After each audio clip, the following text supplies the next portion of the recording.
Olá pessoal, boa tarde, bom dia, boa noite aí, dependendo do horário que vocês estiverem assistindo. Estou aqui para realizar a gravação da nossa unidade 7.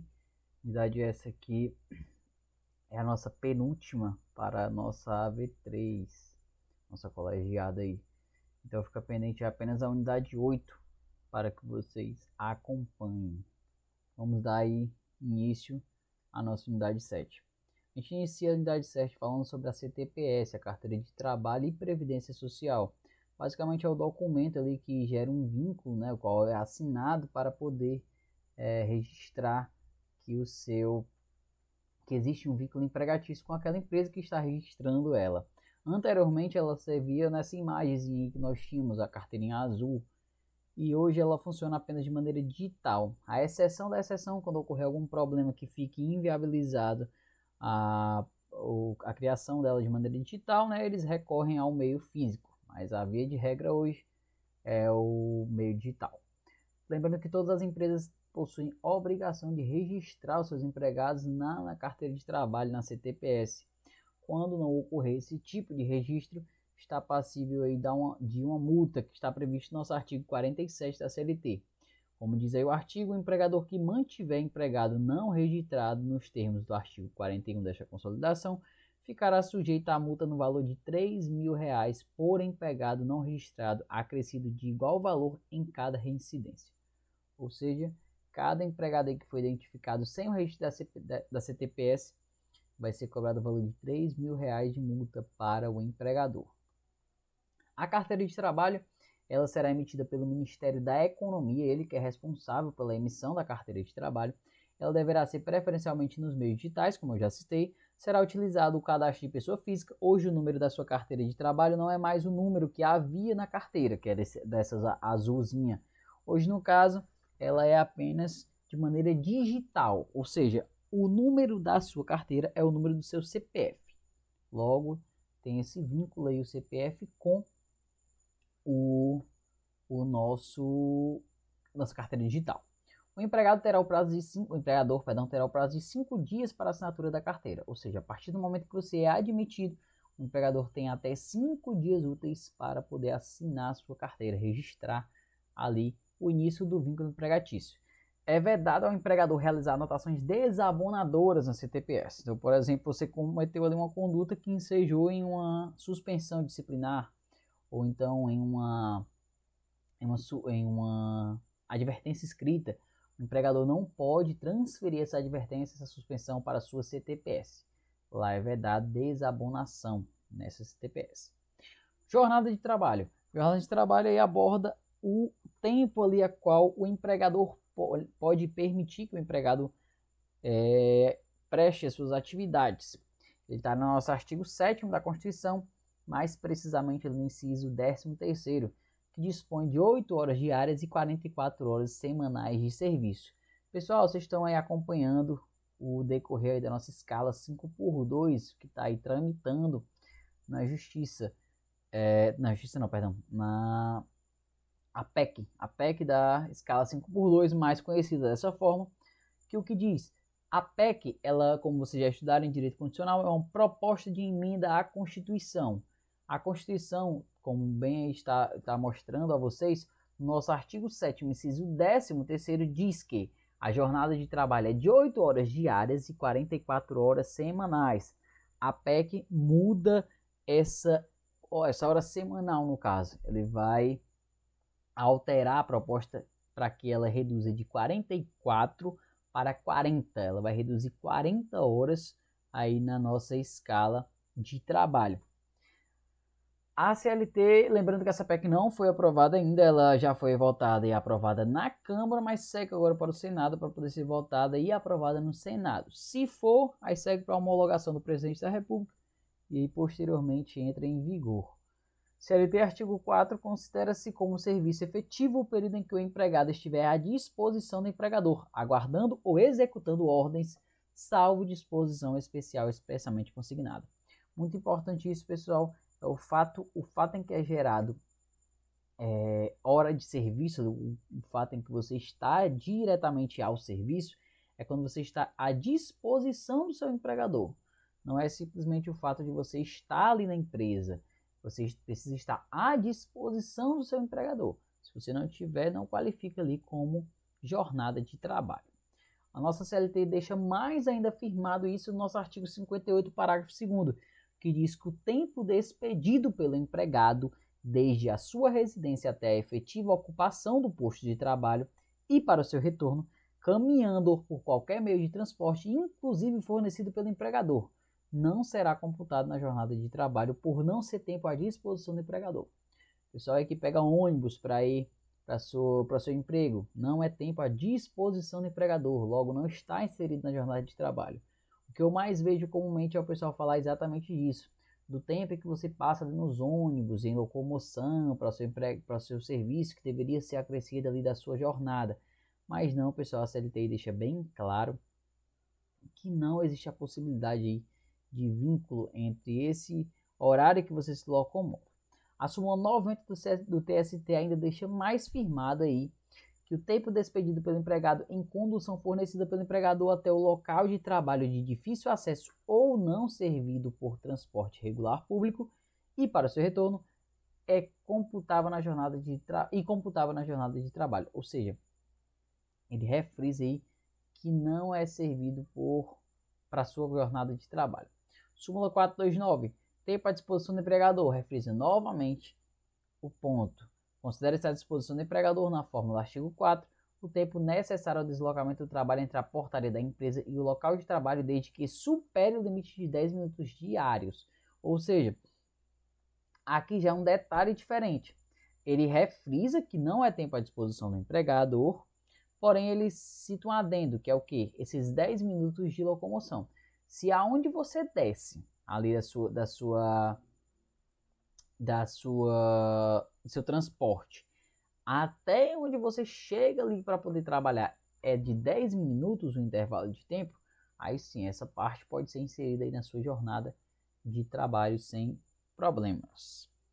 Jornada de trabalho, fiz aí o nosso cronogramazinho aí referente aos intrajornadas.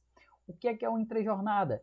Intrajornada é o tempo ali de descanso, popularmente chamado de horário de almoço, horário de janta, dependendo do horário em que a pessoa tire esse intervalo.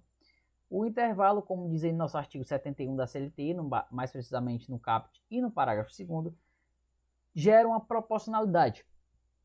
Quem trabalha até 4 horas diárias não tem direito ao intervalo, ou seja, trabalhou 4 horas, não tem direito ao intervalo entre a jornada. Trabalhou entre 4 e 6 horas. Normalmente esse é o horário que os aprendizes trabalham. Esses têm 15 minutos de descansos para o intrajornada, que é o horário do almoço ou do jantar, no caso. E quem trabalha mais de 6 horas, aí tem de 1 a 2 horas para o intervalo. Lembrando, o que vai definir esse tempo aí é a lei no artigo 71 e a convenção coletiva e acordo coletivo de trabalho têm prevalência sobre a lei, entre outros, quando dispuserem sobre intervalo entre a jornada, respeitando o limite mínimo de 30 minutos para jornadas superiores a 6 horas. Ou seja, o que está falando aqui no nosso artigo 611-A da CLT? Ele diz que segue-se via de regra o artigo 71, porém, pode-se, por meio de convenção coletiva ou acordo coletivo, dispor sobre a redução para 30 minutos para quem tem jornadas superiores a 6 horas. Ou seja, aqui a lei do artigo 71 diz que quem trabalha mais de 6 horas tem de 1 a 2 horas de direito de intrajornada. Porém, o 611-A complementa dizendo que por meio de convenção ou acordo coletivo, ele pode dispor de 30 minutos apenas. Ou seja, quem trabalha 8 horas, se a convenção assim disser, pode sim trabalhar. Tem muita jornada de apenas 30 minutos. Intervalo concedido, né, como já falei para você, entre uma jornada e outra. Corrigindo. Eu falei agora do intrajornada. Agora nós vamos falar do interjornada. O intra é entre a jornada, ali no meio da mesma jornada. E o interjornada, ele é entre uma jornada e outra. Ou seja, o artigo 66 da CLT vai dizer que o quê? Entre duas jornadas de trabalho haverá um período mínimo de 11 horas consecutivas de descanso. Ou seja, Você trabalhou, por exemplo, ali até as 3 horas da tarde do dia anterior. Você vai ter que descansar 11 horas e aí você retorna a trabalhar posteriormente. Ou seja, vamos supor, se você sai 3 horas da tarde, 11 horas ali vai dar mais ou menos, umas 2 horas da manhã, por aí. Esse é o tempo em que a pessoa vai ter para poder retornar ao serviço. 2 horas? É, mais ou menos isso. Só que desencargo de consciência, 24 menos 15, 9, mais... 24 menos 15 às 9. É basicamente isso aí mesmo. Entre 3, 2 e 4 horas. É o horário em que a pessoa poderia retornar ao seu outro expediente. Só calcular 11 horas entre o final de um turno e o início de outro. A OJ 355 da SD1 diz que o desrespeito ao intervalo mínimo interjornadas previsto no artigo 66 acarreta por analogia os mesmos efeitos previstos no artigo 4, no parágrafo 4 do artigo 71 da CLT e na súmula 110 do TST, devendo-se pagar a integralidade das horas que forem subtraídas do intervalo acrescido do respectivo adicional. Ou seja, se a pessoa ali violou esse tempo de 11 horas, deve-se pagar o dobro, no caso, como se fosse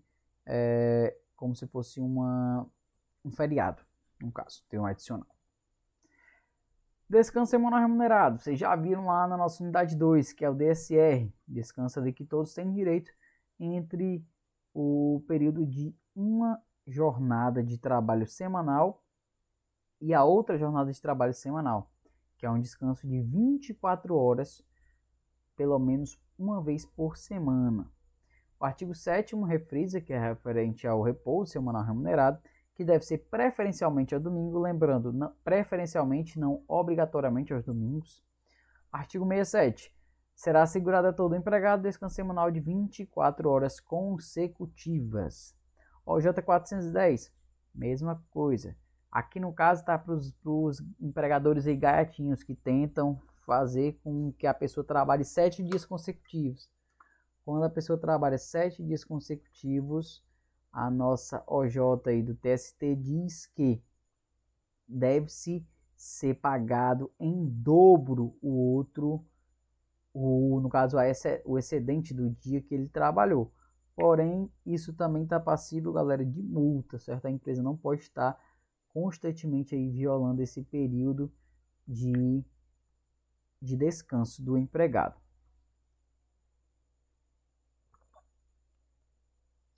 Coloquei apenas a fim de refrisar sobre a falta injustificada, quando se falta injustificadamente na semana, é descontado o DSR, como vocês já viram lá na nossa unidade 2.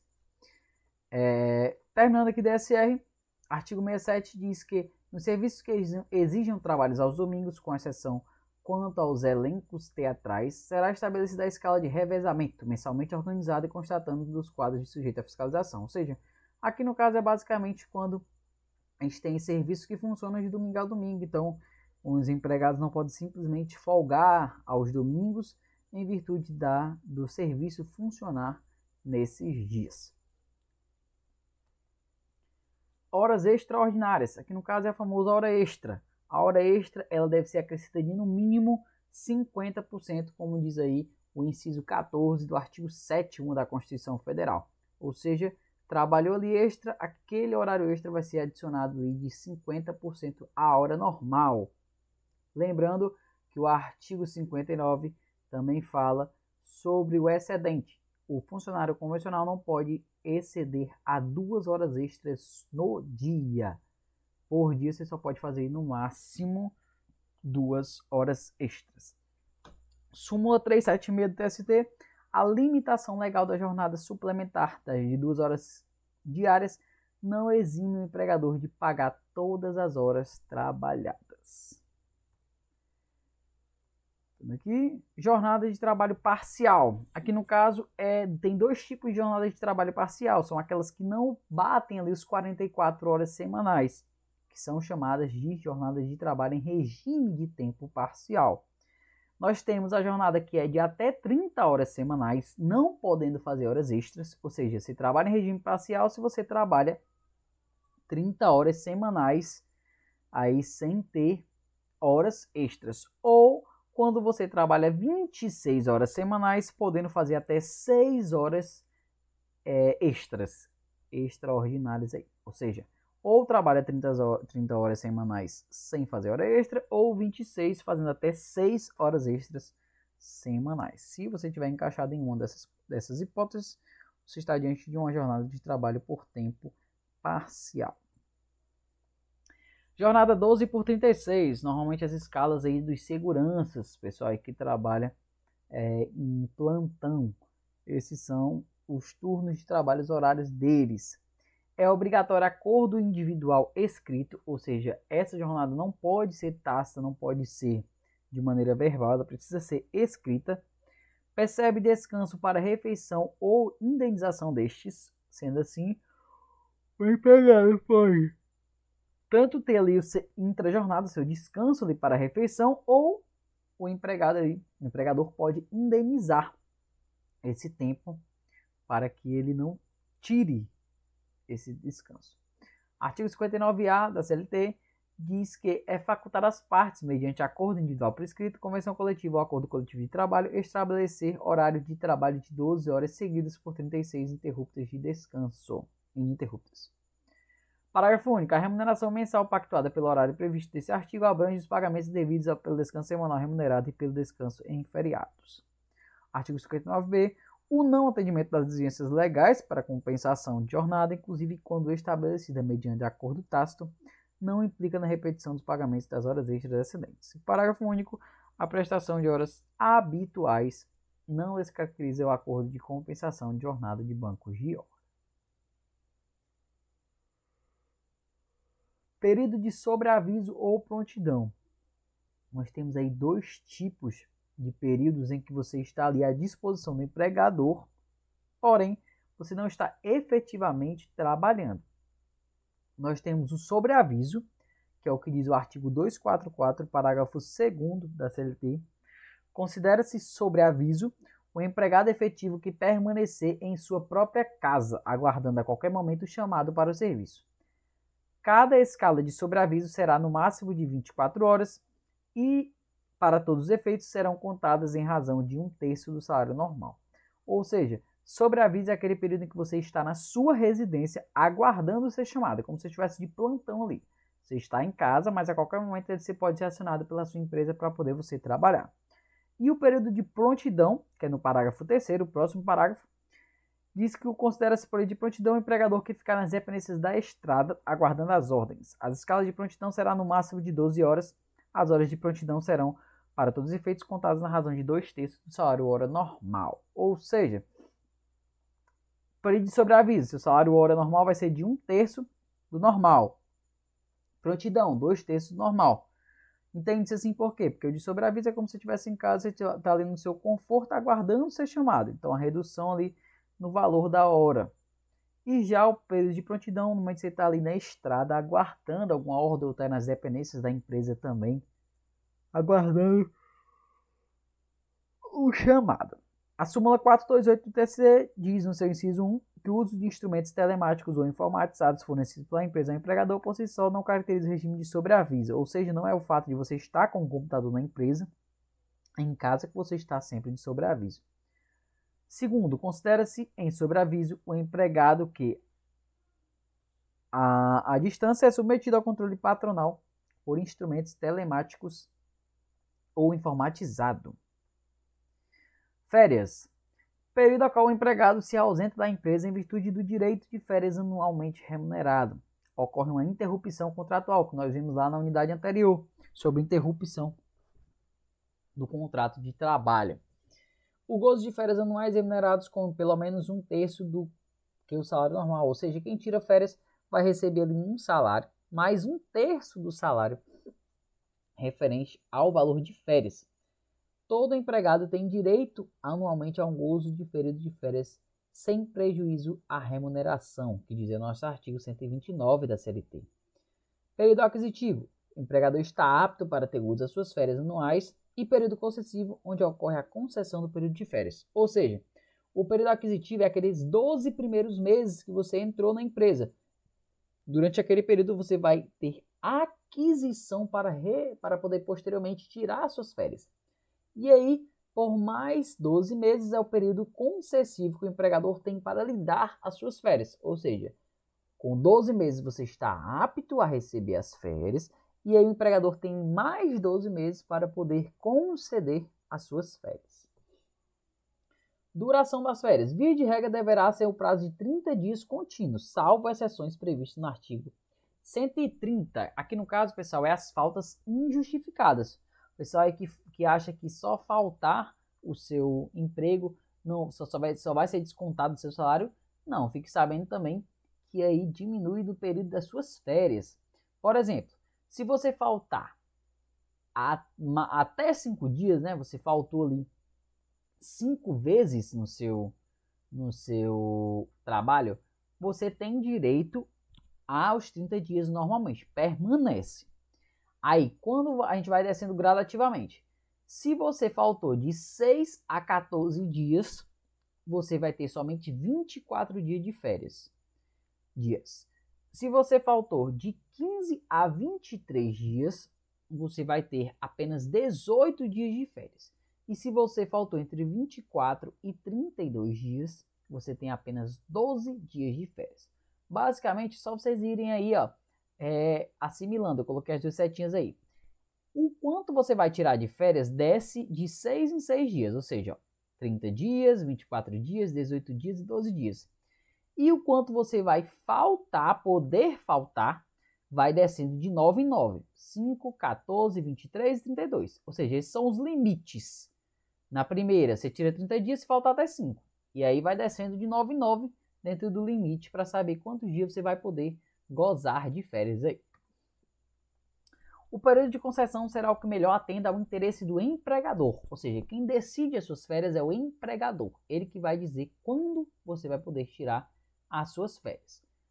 Artigo 136, parágrafo 2º. Os membros das famílias que trabalharem no mesmo estabelecimento ou empresa terão direito a gozar de férias no mesmo período, se assim o desejarem, e se disto não resultar prejuízo para o serviço. Ou seja, você tem um membro da família e você quer tirar férias junto com ele para poder viajar, algo do tipo, normalmente casais aí.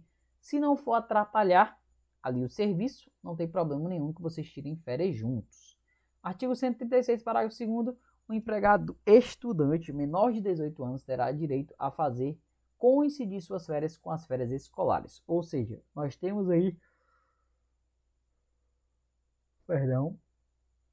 nós temos a possibilidade de menores trabalharem nas nossas empresas e tudo mais.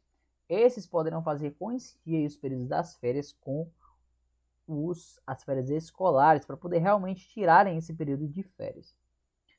A combinação de férias se dará com no mínimo 30 dias de antecedência, ou seja, o empregador tem que lhe avisar que você vai tirar férias com no mínimo 30 dias de antecedência. É vedado o início das férias em 2 dias que antecedem DSR ou feriado.